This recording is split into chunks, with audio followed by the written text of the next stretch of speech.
नमस्कार. आज मला सहज एक माझी आठवण आली. जेव्हा कम्प्युटर आमच्या ऑफिसमध्ये नुकतंच लावलं होतं आणि डॉट मॅट्रिक्सचे मोठे जे एकदम असे आडवे असे मोठे प्रिंटर होते, अशा टर टर चालायचे, ते बसवले होते आणि पहिल्याच दिवशी ते असेंबल केले आणि आम्हाला कोणाला त्याचा अंदाज येत नव्हता की कुठून सुरू होत आहे, कसं काय ॲडजस्ट करायचं. आम्ही जस्ट शिकतच होतो आणि नेमकं साहेबांना कुठेतरी जायचं होतं, तर त्यांनी छान पाकिटं आणली होती आणि मला म्हणाले ह्याच्यावर माझं नाव आणि हे घाल म्हणून. अ, त्यांना कोणाला भेट द्यायची होती.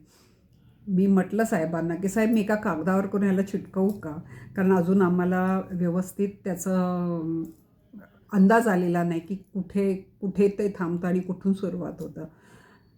तर ते म्हणाले तुम्ही कारणं देण्यापेक्षा तुम्ही प्रयत्न करून तर बघा आधी. केल्याने होत आहे रे. आणि मलाही पटलं की कधी ना कधी करायचंच आहे, आपण करूया. म्हणून अजून ज्यांना त्यातल्या त्यात त्या सेंटरला जास्त कोणाला कम्प्युटरमध्ये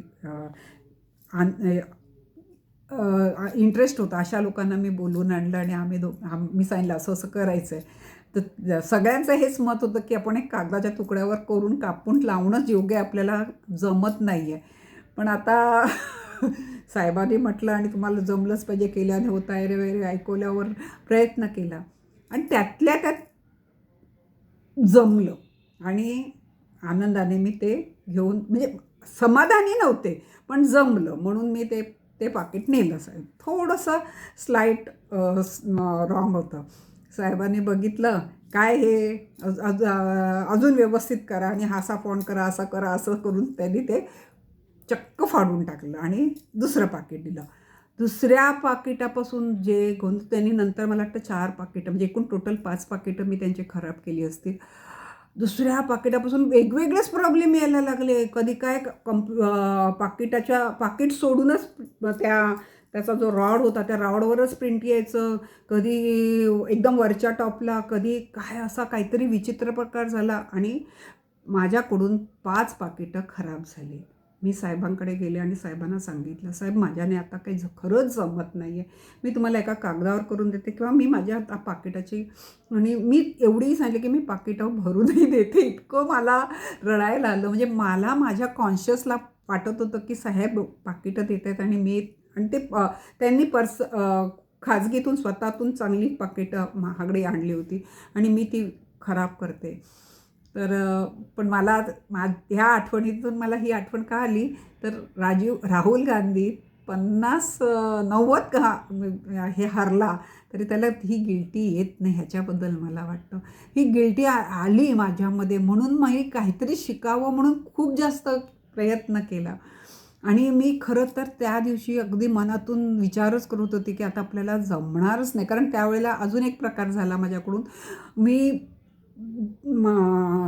एक जजमेंट पूर्ण टाईप करायची आणि अचानक कुठेतरी जायचं, कुठे सेव्ह केलेलं कुठे गेलं हेच कळायचं नाही, पुन्हा मिळायचं नाही. आणि हे मी ट्रेनमध्ये एका मैत्रिणीला बोलले, अगं परवा असं असं साहेबांकडचे 5 पाकिटं माझ्याकडून खराब झाली आणि आज मी 5 वेळा एक ऑर्डर मारली पण प्रत्येक वेळेला ती गहाळ झाली. मला कळत नाही, अशी अशी काय माझ्याने नोकरी होणार नाही, मला नोकरी सोडावी लागेल. आणि एक नवीन मुलगी तिथे होती, तिने मला जस्ट विचारलं की काय होत होतं तुमचं. तर मी म्हटलं असं असं करत होते, इथे आले की माझा नेमका तो हे जात होतं आणि तुम्ही सेव्ह करत नव्हता का. म्हटलं मी पहिल्यांदाच सेव्ह करत होती. तर ती म्हणाली तुम्ही ते काय टाईप करता. म्हटलं मी शेवटचं हे असायचं अक्यूज, त्याचं पूर्ण नाव ते करायला जाताना ते गायब व्हायचं. तेव्हा तिने मला विचारलं नाव काय होतं, तर काहीतरी एनवरून होतं. तर मला म्हणाले तुम्ही उद्या शांत डोक्याने जा ऑफिसमध्ये आणि बघा तुम्ही कंट्रोल एन करत असाल शिफ्ट एनच्या ऐवजी. त्यामुळे प्रत्येक वेळेला तुमचा नवीन पेपर यायचा आणि तुम्हाला तो बंद करायचा कळायचा नाही आणि तो बंद न केल्यामुळे मागे जो तुम्ही सेव्ह केलेलं आहे. आणि खरंच दुसऱ्या दिवशी गेल्यावर मी 5 जे ऑर्डर केले ते 5च्या 5 तिथे होते. तर ह्या अशा गोंधळामुळे ना मला खरंच वाटलं होतं की माझ्याने खरंच नोकरी होणार नाही पुढे आणि कुठेतरी आपण थांबावं. हे 95 वेळा हरूनसुद्धा राहुलला कुठेच वाटत नाही का, किंवा राहुलला नाही वाटत तर बाकीच्यांना, त्याच्या चाहत्यांना, पार्टीचा कुठेतरी वाटत नाही का की हे आता थांबलं पाहिजे कुठेतरी, की आपल्या लोकशाहीला एक चांगला असा विरोधी पक्ष हवाच हवा. जर आपली विरोधी पक्ष चांगला नसेल तर जी सत्ताधारी पक्ष आहे तो काहीही कार्य करून आपल्या हे करू शकतो. आता विरोधी पक्ष त्यातल्या त्यात ठीक होता म्हणून सोनिया गांधीने बहुसंख्यकावर अन्याय करणारा कायदा काढला होता, पण त्याला विरोधी पक्षाने विरोध चांगला नेटाने केला म्हणून तो आला नाही. तर अशा पद्धतीने नाही, आपल्याला चांगला विरोधी पक्ष पाहिजे तर राहुलने थोडं बॅक केलं पाहिजे. आणि अतिशय कोणतरी, खरंच काँग्रेसमध्ये अतिशय चांगली माणसं आहेत, पहिल्यापासून होती, आता कमी झाली आहेत, इथनं तिथनं पळाली आहेत, कारण त्यांना सर्वाईव्ह करायचंच असतं. त्यांचं ध्येयच असतं की आपल्याला राजकारणामध्येच राहायचं आहे. आणि राजकारणात राहायचं म्हटल्यावर प्रत्येकाला सरकारमध्ये असणं महत्त्वाचं असतं. मग आपण जर काँग्रेसमधून नाही तर दुसरीकडून जाऊया म्हणून पळतात लोक. तर ते मला वाटतं स्वतः राहुलने समजून घ्यायला पाहिजे. आपल्याला नाही जमत तर तू कंट्रोल म्हणून राहा, पण बाकीच्यांना पण त्यांचं कामं करू द्या. आता बघा, हिमंत बिश्व शर्मा इतका केपेबल माणूस त्यांच्याचकडे होता, त्याची केपेबिलिटी दाबली कोणी?